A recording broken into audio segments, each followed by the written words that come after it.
Shalom, bien-aimés en Christ. Ce message vous est présenté par le Finish Work of Christ Ministries, autrement nommé Centre de Christ. Soyez bénis et encouragés pendant que vous écoutez. Alléluia.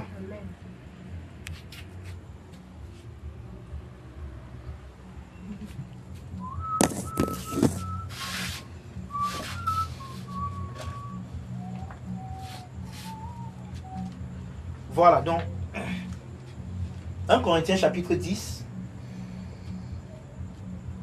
1 Corinthiens chapitre 10. Nous allons lire à partir du verset 6. Il dit: Or, ces choses sont arrivées pour nous servir d'exemple, afin que nous n'ayons pas de mauvais désirs comme ils en ont eu. Ne devenez point idolâtres comme quelques-uns d'entre eux. Selon qu'il est écrit, le peuple s'assit pour manger et pour boire, puis il se levait pour se divertir. Ne nous livrons point à l'impudicité comme quelques-uns d'entre eux se livraient, de sorte qu'il en tomba 23 000 en un seul jour. Ne tentons point le Seigneur comme il le tentait quelques-uns d'entre eux qui périrent par des serpents. Ne murmurez point comme murmuraient quelques-uns d'entre eux qui périrent par l'exterminateur. Maintenant, voici ce qu'on dit au verset 11. C'est ça qui nous intéresse ici. On dit: ces choses leur sont arrivées pour nous servir d'exemple, et elles ont été écrites pour notre instruction. Hein? D'accord? À nous qui sommes parvenus à la fin des siècles. Vous voyez ça? Mais non. Ce n'est même pas trop le passage que je cherchais. Le passage que je cherche, on dit que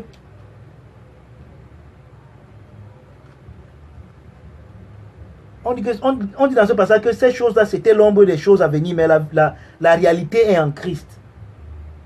D'accord? Je crois que là-bas, c'est dans Colossiens. Donc, pour dire quoi? Pour dire que l'ombre n'est pas la réalité. Tout ce qui s'est passé dans l'Ancien Testament était l'ombre. Parce que eux, ils espèrent. C'est pour ça que je vous ai toujours expliqué ici que lorsque la Bible dit, par exemple, dans Hébreux 11, à partir du verset 1, que oh, la foi est une espérance des choses qu'on... La foi est une affirmation des choses qu'on espère. Une démonstration, c'est qu'on ne voit pas. La définition de la personne, ce n'est pas la définition de la foi selon nous aujourd'hui. Parce que nous, on n'espère plus. Parce que espérer veut dire que tu espères que quelque chose va arriver dans le futur. Oh, nous, aujourd'hui, nous sommes en Christ. Et Christ est la chose, la réalité même. Donc, les gens de l'Ancien Testament avaient une espérance. Et leur espérance était basée pas sur quelque chose, mais sur une personne. Christ devait venir et réaliser leur espérance. C'est pour ça que leur foi ne pouvait pas être parfaite, parce que celui qui devait parfaire leur foi. C'est pour ça que la Bible déclare que Christ est le début et la fin de la foi. Donc la foi commence avec Christ. L'auteur, oui, le mot auteur là, c'est le début, non? Le début, on dit qu'il est l'auteur, le consommateur. Il est l'alpha et l'oméga de la foi. Il est le début et la fin de la foi. Amen. Vous comprenez un peu? Et vous devez comprendre ça, c'est très important. Amen. C'est très important que nous comprenions cela. Donc ça veut donc dire quoi? Ça veut dire qu'eux, ils avaient une espérance. Oh, dans l'espérance, David lui dit que même si je marche dans la vallée de l'ombre de la mort, je ne crains aucun mal. David, lui, pouvait marcher dans la vallée de l'ombre de la mort parce qu'il n'était pas en Christ. Et nous connaissons le passage de Colossiens qui nous dit que rendons grâce au Père qui nous a rendus capables d'avoir part à l'héritage des saints dans la lumière, qui nous a délivrés de la puissance des ténèbres et nous a transportés dans le royaume du Fils de son amour. Donc Dieu ne nous a pas délivrés, il nous a laissés. Nous sommes en Christ aujourd'hui. Le domaine dans lequel nous vivons s'appelle en Christ. Et en Christ, il n'y a pas de vallée de l'ombre de la mort. Amen. En Christ, la mort ne règne pas. Amen. Parce que Christ a vaincu la mort. Amen. Donc Christ dans lequel nous sommes, il n'y a pas la mort en lui. Amen. Il n'y a pas la maladie en lui. Amen. Mais voici le contraste, c'est que parfois, à travers le fonctionnement des cinq sens, l'homme extérieur peut te présenter comme si tu étais malade. L'homme extérieur peut te présenter comme si tu étais en grand danger. Mais ce n'est qu'une ombre. Amen. Et parfois, nous laissons que cette ombre-là nous effraie et nous fasse peur.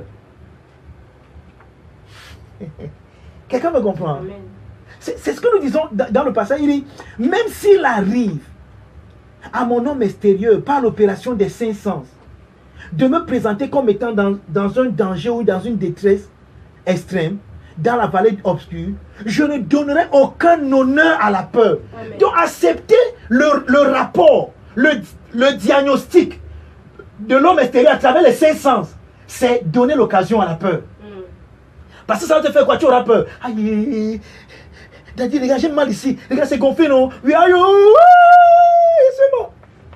tu vas commencer à avoir peur. Or, ça c'est quoi? Ce n'est que le diagnostic. Or, je vais vous déjà montrer ici que nous, on ne marche pas avec le diagnostic, mais nous, on marche avec l'épignosis. Amen. C'est-à-dire qu'il y a deux gnosis. Il y a le diagnosis. Donc, le dia veut dire à travers gnosis. Donc, tu peux avoir un rapport diagnostique. C'est-à-dire que, à travers le gnosis, à travers les 5 sens, tu analyses une situation et tu conclus. Ça, c'est le diagnostic. Mais l'épignosis, c'est que tu as la connaissance de la situation, mais épique veut dire au-dessus de. Tu apportes une autre connaissance que tu viens surimposer sur la connaissance là. Amen. Et c'est la connaissance là que tu surimposes sur la connaissance là qui est la plus grande connaissance. Amen. On appelle ça l'épignosis. Donc, nous ne devons pas marcher avec les diagnostics, mais avec les épignosis. Amen. Amen. Amen. Oh, ce que je dis là peut paraître juste théologique. Ça peut paraître simplement un enseignement, mais ce n'est pas juste un enseignement. Puisque vous avez dit que ce soir, je suis en train de vous exhorter. En d'autres mots, je suis en train de vous parler. Demandez ça pour vous encourager, pour vous montrer que, regardez, bien aimé, l'homme extérieur peut te présenter comme étant dans une détresse. Et c'est cette leçon est tellement importante que Jésus, avant qu'il n'aille à la croix, avant qu'il ne commence à parler à ses disciples de sa mort, il a d'abord voulu leur enseigner cette leçon. Il les a amenés dans un endroit qu'on appelle la Césarée de Philippe. Et il les a posé une question: qui dit-on que je suis moi le Fils de Dieu? Et les gars ont commencé à répondre. Maintenant, les gars répondaient selon le diagnostic. Donc, quand on fait le diagnostic, on te regarde vraiment, on regarde, on observe. Tu dois être Jean-Baptiste. Ah, tu lui ressembles un peu. Quand on fait un diagnostic, on te regarde, comme tu pleures même là, quand tu prophétises, tu pleures. Tu dois être Jérémie, le prophète de lamentation. C'est sûr que c'est toi, Jérémie. Donc, quand on fait le diagnostic, on regarde, tu dois être un prophète qui est revenu. Il dit que, ok, laissez-moi tous vos diagnostics là. Vous alors, je suis avec vous tous les jours. Qu'est-ce que vous vous dites? Quel est votre épignosis? Pierre regarde. Il dit que mes yeux ne me montrent rien, mais je ne sais pas. Il y a une information là qui me vient, je ne sais pas d'où ça me vient, mais il va seulement dire: tu es le Christ, le Fils du Dieu vivant. Oh! Pierre! You got it, tu as eu. Pierre, tu es heureux, parce que ce n'est pas la chair et le sang qui t'ont révélé. Ça veut dire qu'il y a une révélation de la chair et du sang. C'est ça le diagnostic. La révélation de la chair. Donc, te connaître. Oh, et l'apôtre Paul nous dit dans 2 Corinthiens 5, le verset 16: désormais, nous ne connaissons plus personne selon la chair. Oh, plusieurs d'entre nous prenons ce passage pour le déclarer seulement pour les autres. On dit que nous ne connaissons plus les autres, les païens. Non, même toi-même, tu ne dois plus te connaître selon la chair. Amen. Amen. Tu ne dois plus te voir selon les perceptions sensorielles, selon ce que les yeux te montrent, selon les apparences. Selon les apparences, tu risques d'aller où un Eliab, pourtant c'est David qui était choisi. Parce que pour toi, Eliab est celui qui a la carrure du roi. À cause des apparences.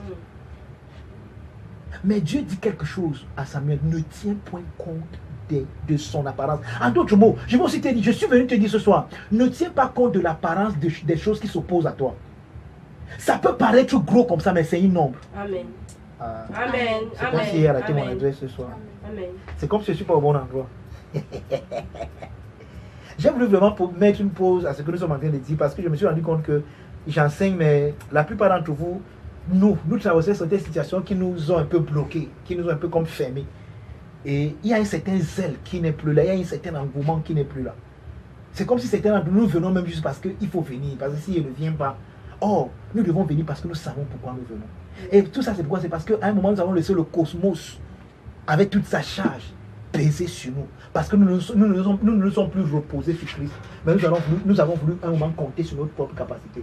Or, Paul, avant de dire que tout est à vous, il a dit quelque chose: que personne ne se confie en l'homme. Dans 1 Corinthiens. Car, et c'est ce qu'il a dit, non? Si vous voulez, partons un peu là-bas, 1 Corinthiens 3.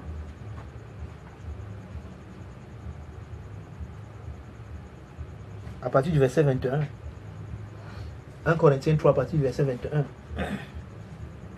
Il dit que personne donc ne mette sa gloire dans des hommes, même dans l'homme que lui-même il est. Donc en d'autres mots, même toi-même, tu ne dois pas mettre ta gloire en toi-même. Tu ne dois pas compter sur toi-même. Tu ne dois pas dépendre de ta propre sagesse. Tu ne dois pas dépendre de tes propres capacités. En réalité, ce sont même ces capacités que Paul dit dans Philippiens 3, que ces choses qui étaient pour moi comme des gains, je les ai regardées comme la boue. Les gains, c'est quoi? Les choses sur lesquelles il pouvait se défier, il pouvait dépendre en tant qu'être humain. Pour compter demain, je suis israélite, je suis ouin, je suis ceci, je sais parler, j'ai fréquenté, j'ai des diplômes, je suis beau, je suis belle, je suis jeune, je peux faire ci, je peux faire ça, j'ai les contacts, j'ai les relations. Il dit que toutes ces choses-là, je les ai regardées comme la boue pour gagner Christ. Amen. C'est-à-dire qu'il y a un peu comme une dichotomie, comme Il n'y a pas synergie entre Christ et ces choses. Une personne qui dépend d'elle-même ne peut pas se reposer sur Christ. Amen. Une personne qui compte sur elle-même ne peut pas compter sur Christ. Amen. Amen. Ce n'est pas possible. Mm. Compter sur Christ veut dire que tu ne dépends plus de toi-même. Tu ne regardes plus à toi. Tes yeux sont fixés sur quelqu'un d'autre qui est venu vivre en toi comme étant toi. Donc tu te définis dans cette personne comme étant qui tu es vraiment. Que personne, donc, verset 21, ne mette sa gloire dans des hommes. Amen. Que personne ne mette sa gloire même en lui-même en tant qu'homme. Ce qu'il peut faire en tant qu'homme, les relations qu'il a en tant qu'homme, les contacts qu'il a en tant qu'homme. Et nous ne devrons pas nous reposer sur ces choses. Elles vont nous décevoir. Elles vont nous empêcher de gagner Christ. Elles vont nous empêcher de regarder à Christ. À un moment, nous allons compter sur nous-mêmes. Nous allons compter sur nos avoirs. Et vous vous souvenez, il y a une révélation, je vous ai déjà montré la différence entre les avoirs humains et les êtres humains. Les avoirs vivants et les êtres vivants. Les gens qui sont vivants dans leur avoir et d'autres qui sont vivants dans leur être. En d'autres mots, dépendre de ta performance pour déterminer qui tu es, au lieu que ta performance soit seulement le résultat de qui tu es. Quelqu'un me comprend? Amen. Et nous avons dit que tout ce que tu as qui ne dérive pas de qui tu es, tu vas le perdre. Amen. Parce que tu ne peux pas le soutenir. Mm. Parce que tu n'es pas ça. Même si tu l'as, tu n'es pas. Donc ce qui devrait nous importer, je le répète encore, en un temps critique comme celui dans lequel nous vivons, c'est de travailler dans notre être pour être les hommes que Dieu veut que nous soyons. Amen. Pour être ces personnes que Dieu nous a désignées à être en Christ. Voilà ce qui devrait nous importer. Mais le monde dans lequel nous vivons, c'est un monde des avoirs. C'est un monde qui est orienté vers les avoirs. Tout le monde aujourd'hui travaille pour avoir quelque chose. Tout le monde veut avoir. Il s'en fout d'être. Ce n'est pas étonnant que les hommes qui ont fréquenté, qui sont censés être des intellectuels, ce sont eux qui se retrouvent dans nos géoles, dans nos prisons. Pourquoi? Parce qu'une seule personne à lui voit la bêtise. C'est pour ça que il y a quelqu'un qui me disait l'autre jour que les grands bandits, on vous les acclamer, les petits bandits, on les met en prison. Normalement, une personne, un intellectuel ne peut pas, on ne peut pas te mettre dans un poste. Au lieu que tu sers le pays, tu peux plutôt te servir toi-même. Tout ça, c'est pour montrer quoi? C'est pour montrer qu'il y a un réel problème. L'intellectualisme dans ce pays, même dans le monde aujourd'hui, a échoué. Et j'ai un pasteur qui avait dit que many people went through school, but many people went to school, but the school didn't went through them. Ouais, le mot là est bien en anglais. Ça veut dire que vous êtes allé parce que vous êtes passé par l'école, mais l'école n'est pas passée par vous. Parce que normalement, quand tu pars à l'école, on t'apprend des choses où l'école doit passer par toi. Et quand l'école passe par toi, il y a certaines valeurs que tu as. Il y a certaines valeurs qu'on veut voir en toi. Parce que tu as fréquenté, ça est fréquenté. Alors l'école, on part à l'école pour se discipliner, pour apprendre. Les disciplines que nous apprenons à l'école, c'est pour nous, c'est pas seulement pour remplir nos têtes, mais c'est pour pour inculquer à nous certaines valeurs. C'est pour ça que vous allez vous rendre compte que depuis un certain moment, il y a un livre qui crée la polémique dans notre pays. Un livre parce qu'on se dit que les valeurs que ce livre veut montrer, inculquer à nos enfants ne sont pas dignes pour les enfants de cet âge-là. C'est pour ça que ça crée une polémique. Parce que l'école doit nous inculquer certaines valeurs. Mais c'est étonnant, on dit que c'est à l'école même que les gens apprennent à voler. Aller à l'école, vous voyez, quand ils sont en retard, c'est là où ils apprennent à escalader. Certains escaladent même pour la première fois à ce moment-là, dans les écoles. Pourquoi? Parce que d'autres vont à l'école, mais l'école ne va pas en eux. L'école n'inculque pas en eux certaines valeurs. Pourquoi le lundi matin, on vous apprend, vous chantez l'hymne national, vous arrivez à une certaine... C'est pour apprendre la discipline. C'est pour inculquer la discipline à l'enfant. Mais les enfants n'arrivent pas à comprendre cette chose. Ils pensent qu'on va à l'école seulement pour obtenir les diplômes pour demain avoir un travail. Quelqu'un me comprend? Que personne donc ne mette sa gloire dans des hommes. Car tout est à vous. Tu comprends ça? Tout est à toi. Tu comptes sur toi, pourquoi? Pourquoi tu veux dépendre de toi? Quand Dieu a mis tout à toi. En d'autres mots, les choses que tu veux chercher là t'appartiennent déjà. Amen. Et le fait même que tu les cherches veut dire que tu ne sais pas qu'elles t'appartiennent. Ce n'est pas étonnant que Jésus a dit, cherchez premièrement le royaume des cieux et sa justice. Et toutes les autres choses vous seront données par-dessus. Cherchez premièrement. Il dit que personne ne doit mettre sa gloire, car tout est à vous, tout est à vous. Amen. Vous voulez mettre votre gloire en qui? En votre argent, en vos biens, dans les finances, dans les relations, tout est à vous. Oh, regarde, voici le problème en fait, c'est que dès que je commence à me confier en moi-même, je commence à limiter le tout.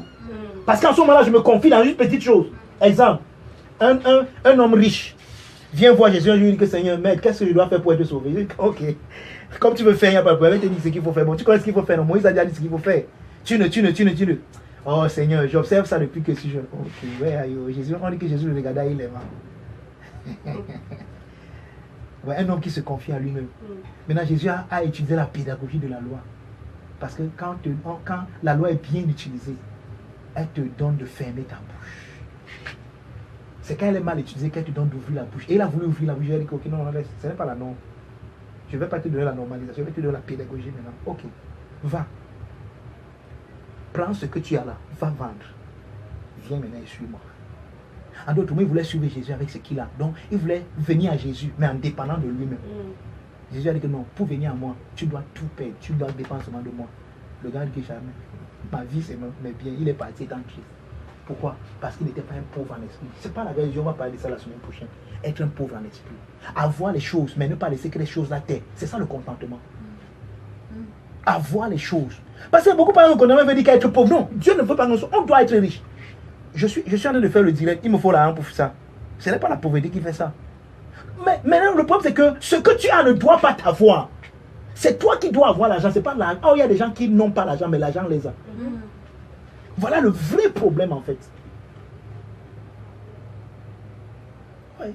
Oh, donc dès l'instant où tu te confies en toi, tu es en train de limiter le tout que Dieu a mis à ta disposition. Dieu lui a mis tout à ta disposition. Il n'y a pas de limite. Mais quand tu te confies en toi-même, tu es en train de limiter le tout de Dieu. Quelqu'un me comprend? Amen. Tu es en train de mettre des limites sur le tout de Dieu. Il dit bien que personne ne mette sa gloire dans des hommes. Et l'homme ici n'est pas seulement quelqu'un d'autre. Même toi-même, tu ne dois pas compter sur tes propres prérogatives. Amen. Tu ne dois pas compter sur tes propres aptitudes. Et il y a un homme de Dieu qu'on appelle Steve McVie qui a écrit le livre Victorieux par la grâce. Il dit que quand tu commences à... Il dit que quand tes performances ou bien quand tes aptitudes deviennent un handicap. Et nous connaissons l'histoire de Moïse. Alléluia. Hein? Moïse, Dieu se révèle à lui. Et il pense qu'il est fort. Il pense qu'il va tuer un Égyptien qui a libéré le peuple d'Israël. Il tue un. Quand il veut tuer, Dieu te rend compte qu'il ne peut pas, il fuit. Maintenant, quand il fuit, Dieu dit que maintenant je t'envoie, il dit que non, il ne parle plus. Pourquoi il a fallu que Moïse fasse 40 ans pour apprendre la leçon là? Que tes attitudes ne peuvent pas t'aider. Dieu demande qu'est-ce que tu amènes, il dit un bâton, il dit que jette au sol. Quand Moïse jette au sol, le bâton se transforme en serpent. Je ne sais pas si vous avez enseigné là-dessus, mais je vais en parler un jour. C'est toujours ça, il comptait. Dieu dit que qu'est-ce que tu as? Montre-moi, tu as quoi en main? Il dit que non, je ne peux plus compter sur mes attitudes d'Égypte, mais je peux au moins compter sur ma fonction de berger. Au moins maintenant, j'ai au moins une fonction ici. Mon beau-père m'a donné au moins un travail. Moi, je peux au moins compter ça. Il dit que okay, même si ton travail, tu penses que tu peux compter. Il va te montrer maintenant la subtilité de ton travail. Jette le bâton là au sol, tu vois. Vous savez ce que c'est que le serpent dans la Bible? Il va vous parler de ça. Le bâton est devenu le serpent. On dit à Moïse que prends alors maintenant. Déjà, tu dis que tu comptes sur ta activité. Prends le serpent. Il dit que non, il fuit. Dieu dit que ok, je vais te montrer le secret. Prends-le par la queue.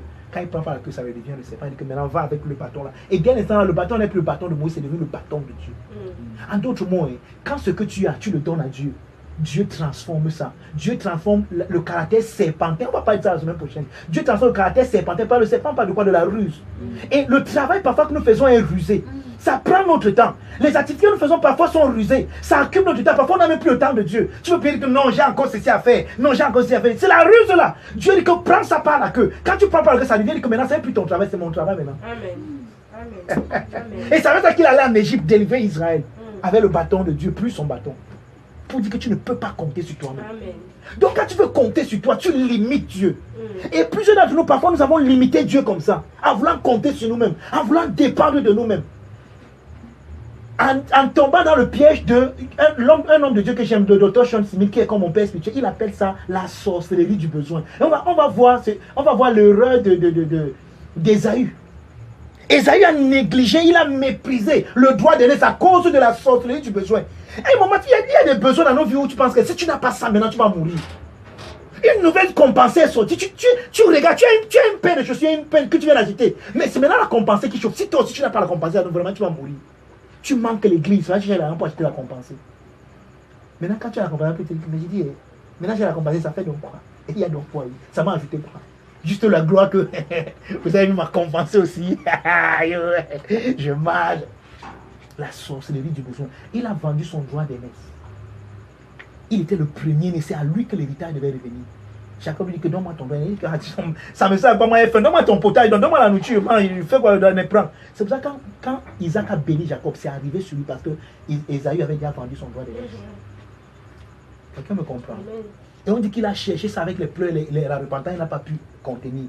Et on dit que la Bible appelle ça la fornication. C'est ça la vraie fornication. Quelqu'un me comprend? Donc, ne te confie pas en l'homme. Car tout est à toi. Je ne sais pas comment tu as déjà entendu. Je sais que tu as déjà entendu ça, mais je vais te dire ça encore aujourd'hui avec une autre, avec, je ne sais pas quel est le mot français qu'on utilise, avec acuité, pour que tu comprennes ça, que tout est à toi. Amen.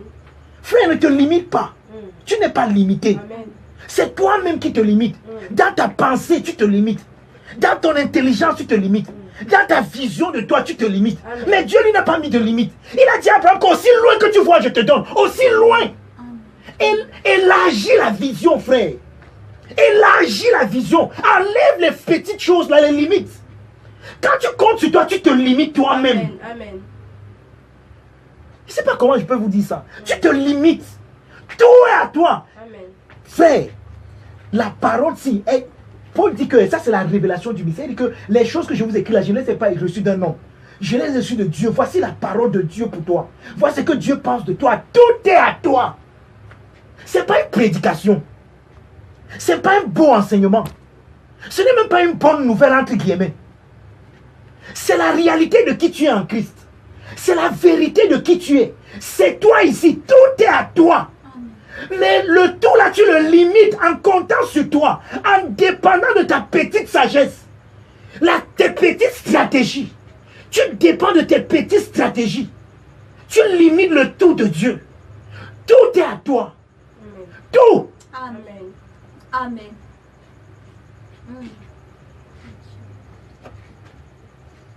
Sandara brasuda kapasia. Mazikalibo zuvra barado zevala mazute kepra. Les kubarida ziva morobra iva viva la baziva likatusra.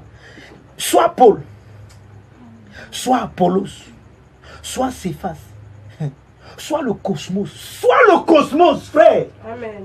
Le cosmos. Mm. Vous savez ce que c'est que le cosmos? Le monde ici, c'est le monde ici, c'est le cosmos. Vous savez ce que c'est que le cosmos? Le mot cosmos vient du mot, vous savez ce qu'on appelle cosmétique. Le mot cosmétique vient du mot cosmos, du mot grec cosmos. C'est quoi la cosmétique? C'est que vous avez de beauté, non? Si vous appelez les make-up pour rentrer bon, non? C'est la cosmétique.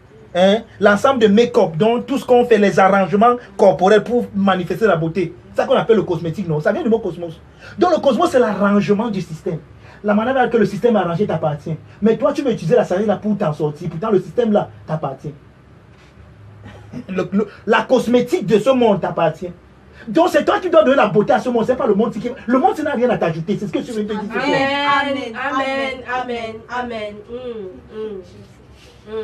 Il n'y a aucune beauté que le monde s'y t'ajoute. Et je vous ai dit enseigné ceci, que dès le temps où Adam a cru qu'il peut utiliser un instrument de ce cosmos pour changer sa vie, il a amené toute la création dans la vanité. Amen. Amen. Combien de nous amenons même nos petits commerces dans la vanité? Combien de nous amenons le petit argent que nous avons dans la vanité? Non, l'argent, si c'est mon tout, je ne peux pas donner ça à l'église. Je ne peux pas donner ça pour les travaux. Je ne peux pas donner ça pour ceci. Non, c'est mon argent, je dépends de ça. Ah bon? Ok, mais reste avec. C'est un peu étonnant que rien ne s'est ajouté là depuis. Amen. C'est un peu étonnant que quand c'est fini, tu n'as plus rien eu. C'est un peu étonnant. Parce que tu dépendais de ça. Tu as compté sur ça. Mais tu ne voyais pas la subtilité. Tu ne voyais pas comment c'est devenu un serpent. Oh, vous savez ce que le serpent a fait dans Genèse, non? Le serpent a séduit la femme. Vous savez ce que c'est? La séduction, c'est un art de tromper quelqu'un. Quand tu séduis quelqu'un, quand une personne est séduite, elle est trompée. Et généralement, on est trompé dans les apparences. Vous ne savez pas ça? Les apparences sont trompeuses. Les apparences séduisent. Et c'est ça le ministère du serpent. C'est pour ça que quand Moïse a commencé à ne plus dépendre de la sagesse qu'il avait reçue d'Égypte, mais maintenant il a commencé à dépendre de la petite fonction de berger qu'il avait. Dieu a dit, qu'est-ce que tu amènes le bâton? Tu fais quoi le bâton là? Non, c'est avec ça qu'il me défend.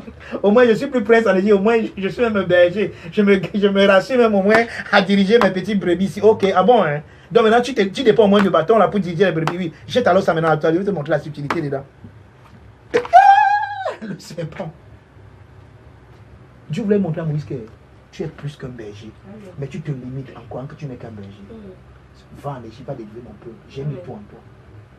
Non, Seigneur, il ne peut pas parler. J'ai dit que tu peux. Va. Maintenant, le bâton, c'est plus ton bâton, c'est maintenant mon bâton. Le travail, c'est plus ton travail, c'est maintenant mon travail. Amen. Glory. Je suis seulement venu t'exhorter ce soir. Et je vais même un peu t'énerver. Ouais, il y a certaines situations qui ne changeront jamais si on ne se fâche pas. Je veux qu'on se fâche, frère. Je suis fatigué du statu quo. Je suis fatigué de nous voir. On prête ces choses et on est toujours malade. On a toujours des symptômes dans nos corps. Ce n'est pas normal. Ce n'est pas normal. Je vous dis la vérité, c'est même pas un peu normal. Ça n'honore pas notre Dieu. Christ a vaincu la maladie. Je m'en fous de ce qui est de symptômes dans nos corps. Christ a vaincu. Ça, c'est la vérité de l'évangile. Maintenant, cette vérité doit devenir notre expérience. Amen. Elle doit devenir. Ouais. Amen. Ce n'est pas un message. Ce n'est pas une théologie. Ce n'est pas un dogme. C'est une vérité. Le mot vérité, oui, ça c'est l'autre jour, je crois que c'est le mois passé, ça vient du mot aletheia, qui veut dire que sous toute condition, ce qui est vrai est vrai.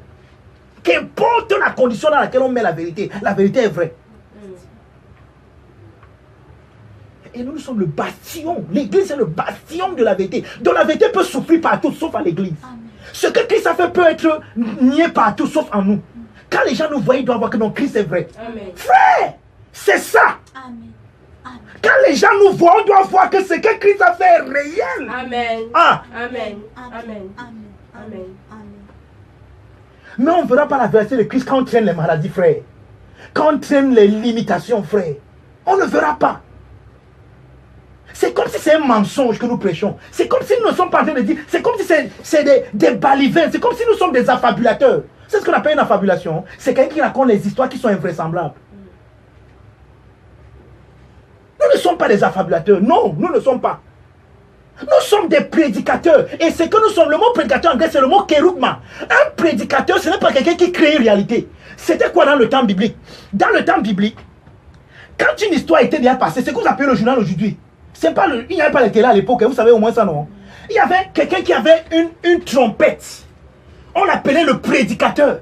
Et il venait le soir. Il vous donne l'information de ce que le roi a dit, donne des nouvelles que le roi a données. Ce n'est pas lui qui crée. Le prédicateur ne crée pas les événements. Il vous dit les événements que le roi donne. Il dit ce qu'il a reçu et ce qui est vrai du roi.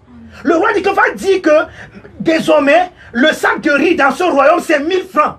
Désormais, le prédicateur parle. Désormais, le sac de riz, ce n'est pas lui qui transforme le sac de riz à 1000 francs. Il vous donne la nouvelle, ce qui s'est déjà passé, ce qui est vrai. Amen.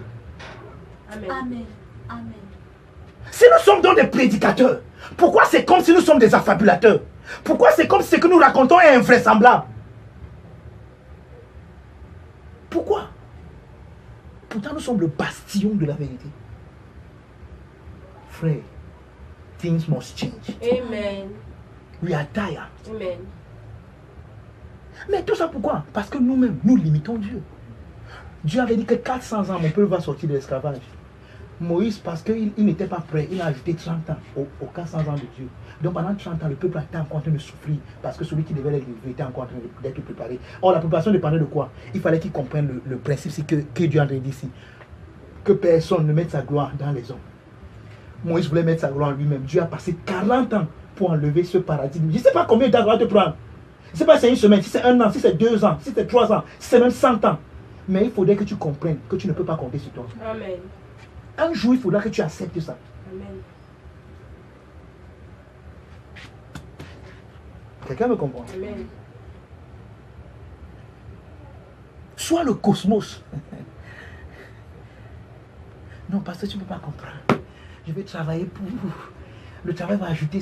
Le travail n'a rien à ajouter en toi. Tu as tout à ajouter au travail. Le travail, c'est une plateforme pour que tu manifestes qui tu es en Christ. Amen. Si c'est pas pour ça que tu vas au travail, ne pas travailler. C'est pour ça que quand c'est eux n'ont pas compris ce que c'est que le travail, quand ils commencent à travailler, ils ne viennent pas à l'église. Parce qu'ils pensent que le travail maintenant doit les distraire. Non, le travail c'est une plateforme où tu dois manifester qui tu es en Christ. Donc ça donne l'occasion de rencontrer d'autres personnes dans un domaine bien précis pour que tu leur présentes Christ, c'est tout. C'est ça le travail. Voilà le travail chrétien. Il ne sait pas ce que tu es, comment devenir ça. C'est pas un endroit même où tu as un salaire, c'est pas un endroit où tu peux avoir l'argent. Parce qu'il dit que regardez les oiseaux du ciel, ils ne sèment ni ne moissonnent, mais votre Père prend soin d'eux. Ne valez-vous pas plus que eux? Voilà la question que Jésus a posée.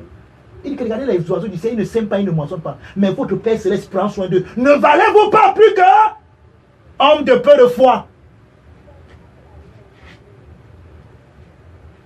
Non, parce que je vais faire comme ça. Je dois travailler, il faut avoir la... Ah bon? Qui a dit ça? Le travail, c'est une plateforme où tu peux accomplir le ministère de la réconciliation, c'est tout. Le mariage, c'est la même chose. Les enfants que tu as, c'est la même chose. Les enfants que tu n'as, tu ne les as pas. Tu les as pas. Parce que moi aussi, ici, c'est faux. Dieu te donne la responsabilité d'avoir les enfants pour que tu les éduques, pour que ici, petits, connaissent Christ. Amen. Mais plusieurs d'entre nous, on vient à l'église, on ne vient pas avec nos enfants, par exemple. Ce n'est pas normal. Qu'importe les raisons qu'on a, ce n'est pas normal. Quand si petits, les enfants là connaissent Dieu, ils sauront que demain, quand ils sont malades, le pasteur fait souvent comment là, il prie. Au nom de Jésus, maladie sort. Ils savent ça. Pourquoi? Parce qu'ils viennent à l'église. Regardez les musulmans. Je vous donne un exemple très simple. Une femme musulmane, quand elle enseigne, elle ne manque pas la mosquée. Vous savez ça? Les musulmans imposent les mains. Les choses qui vous appartiennent. Les gens du monde font ça plus que vous. Les musulmans imposent les mains à leurs enfants, parlent à leurs enfants. C'est un principe chrétien. Hein. Mais les musulmans le font. Mais nous, quand nous sommes chrétiens, qu'est-ce qu'on fait? On ne vient plus à l'église. Je suis enceinte. Frère, on doit changer les choses. Amen. Tout ce que nous avons, nous l'avons pour l'évangile. Tout. Nous nous marions pour l'évangile. Les relations, les amis que nous avons, c'est pour l'évangile. On ne part pas à Facebook, on ne part pas à WhatsApp, tout ça pour chercher, je sais pas moi, les blancs ou les blanches ou les quoi. On part là-bas pour prier. Donc, toutes ces choses sont des plateformes pour exprimer Christ, le Christ que nous sommes. Mais nous, qu'est-ce qu'on fait? Au lieu que nous donnions un sens au cosmos, c'est le cosmos qui doit nous donner un sens. Mais pour nous dire que le cosmos là nous appartient. Tout est à vous. Il dit soit le cosmos, soit le cosmos. Oh, alléluia. Excusez-moi d'être un peu dur. Apparemment, je suis un peu dur ce soir, mais c'est l'enseignement là qui veut que je sois comme ça. Je suis venu vous énerver en fait. Je suis venu vous fâcher. Je suis venu vous dire que sortons, le statu quo là nous est. Mais n'est pas bon. Nous ne sommes pas dans le plan de Dieu pour nous. En faisant, je suis malade, oui. Et c'est comme si, c'est des choses que nous avons acceptées comme si c'est normal. C'est pas normal, frère. Amen. C'est pas normal que tu sois malade. Ouais. Amen. Amen. C'est pas normal. Nous n'acceptons pas ça comme si c'est pas normal. Ça peut arriver, mais c'est pas normal. C'est pas normal. Oh. Non, pasteur, ça peut arriver. Ça ne peut pas arriver à toi. Tout t'appartient. Amen. Écoute, soit le monde, soit la vie. Le mot vie, c'est le mot Zoé. La vie de Dieu t'appartient. Amen. Et à ta disposition, qu'est-ce que tu en fais?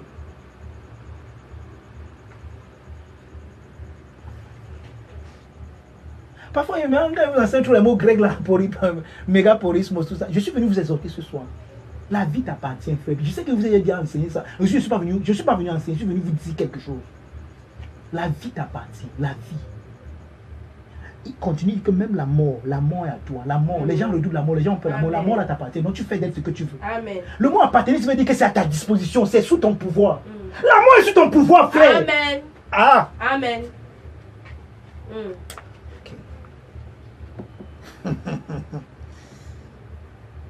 Soit les choses présentes, soit les choses à venir. Tout est à vous. Maintenant, vous voulez savoir à quelle intensité tout est à nous? Il nous explique. Tout est à nous de la même manière que nous sommes à Christ et de la même manière que Christ est à Dieu. Amen. Vous voyez ça? Hein? Tout est à vous. Vous êtes à Christ, Christ est à Dieu. Or, qu'est-ce que Paul nous dit dans Colossiens? Tout a été créé par lui et pour lui. C'est en lui qu'ont été créées toutes choses, les choses visibles et les choses invisibles, les trônes, les dignités, les pouvoirs, tout a été créé par lui et pour lui. Donc de la même manière que tout a été créé pour Christ, on dit que nous sommes en Christ comme ça, c'est comme ça que Christ est en nous. Nous sommes en Christ, Christ est en Dieu. Donc l'intensité, ce qui nous prouve que tout est en nous, c'est que Christ est à Dieu. C'est que Christ, nous sommes en Christ, Christ est à Dieu. Donc de la même manière que Christ appartient à Dieu, que rien ne peut séparer Christ de Dieu, c'est comme ça que rien ne peut te séparer de tout ce qui est à toi. Amen. Mais qu'est-ce que nous faisons de tout ce qui est à nous? Au lieu que nous, on ait ces choses, ce sont ces choses qui nous ont. Voilà là où le contentement doit entrer en jeu. Au lieu qu'on se contente de ce qu'on a, nous, on veut plutôt avoir ces choses. Et en voulant les avoir, en voulant être ce que tu es, tu deviens ce que tu n'es pas. Vous comprenez? C'est un principe. En voulant être ce que tu es déjà, tu deviens ce que tu n'es pas. Imaginez-vous que je vous dis, je prends souvent cet exemple, ça peut paraître banal, mais imaginez-vous que moi, Désiré, je vais devenir un homme. Quel gars, parce que je suis en train de travailler, je vais devenir un homme. Je suis sûr que vous allez dire que mais il y a un problème. Non? Aïe, Rosine, allô? Oui, Rosine, tu es là, oui, vraiment, viens, le pasteur a un problème. Pourquoi vous pensez qu'il y a un problème? Parce que vous savez que je suis un homme, non? C'est la même chose que vous faites aussi. Quand vous allez à tout et vous cherchez encore le tout là, c'est comme ça que les anges de Dieu disent, aïe, Michael, viens. Il te dit, le pasteur Désiré a un problème. Il a tout, mais il dit qu'il veut avoir tout. Vraiment, il a un problème, il ne sait pas qui il est. Aïe, venez, donne-le.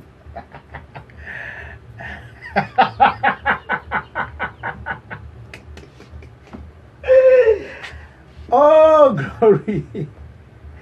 Amen. Frère, sortons du statu quo. Nous sommes des kéroupes, nous sommes des prédicateurs. Nous ne créons pas ces choses, nous disons ce qui est vrai. C'est ce que nous sommes. Nous sommes ceci en Christ. Dieu nous a donné ça. N'acceptons pas certaines situations comme si elles étaient normales. Elles ne sont pas normales. Amen. Elles ne sont pas normales, frère. Elles ne sont pas normales. Depuis 2 ans, 3 ans, tu es en Christ. Tu n'as encore gagné aucune âme. Il n'y a personne qui vient à l'église parce que tu l'as amené à l'église. Ce n'est pas normal. Ce n'est pas normal.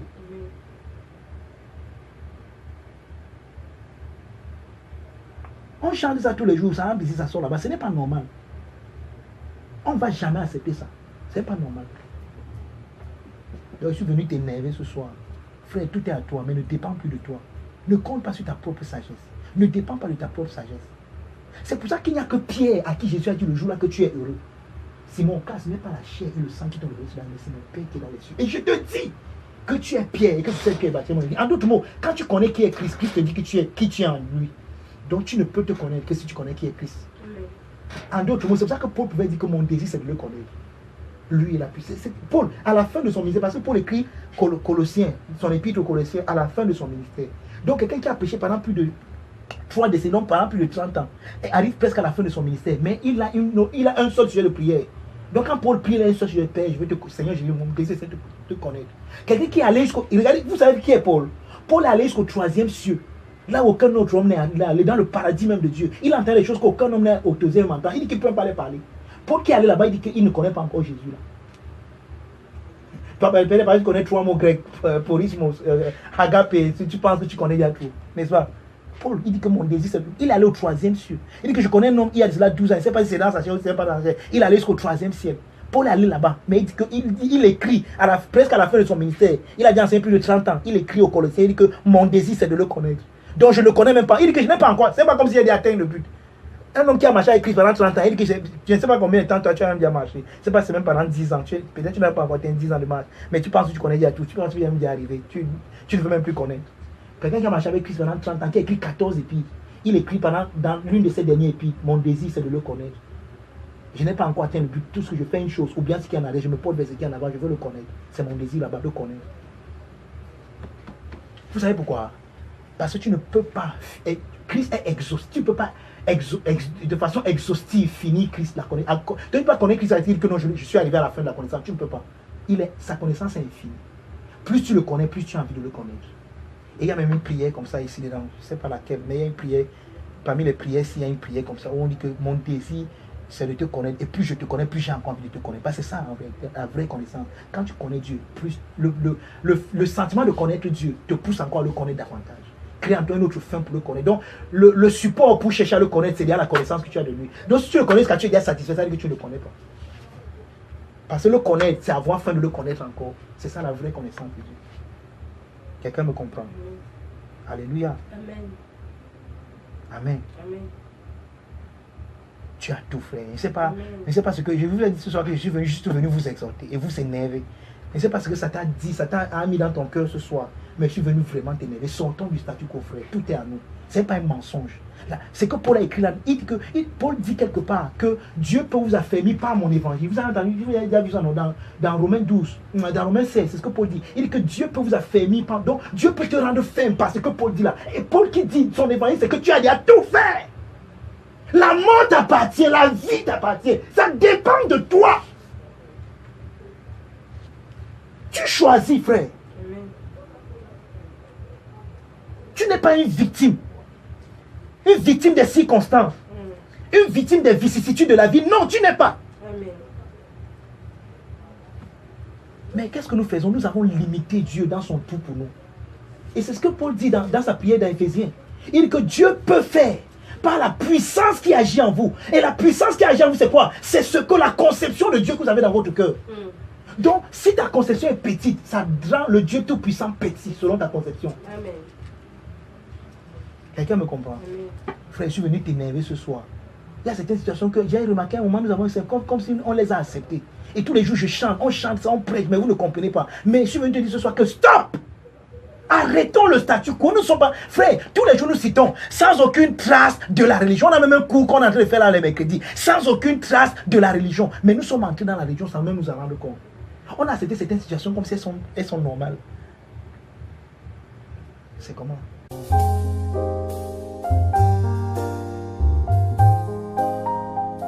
Ce message vous a été présenté par les amis et partenaires du Finish Work of Christ Ministries, Centre de Christ, situé en face du lycée de Bonasama à Bonabéry. Vous pouvez communier avec nous tous les mercredis, les vendredis et les dimanches à partir de 17h30. Vous pouvez également suivre nos cultes en ligne sur notre page Facebook Finish Work of Christ Ministries. Vous pouvez avoir également des réponses à vos questions dans notre groupe WhatsApp Tétélestai au numéro 697 91 0434. Pour toute autre sollicitation, le secrétariat du Finish Work répond au numéro 679 41 0027 694 47 48 42. Au Finish Work of Christ Ministries, nous dévoilons Christ comme étant vous en vrai.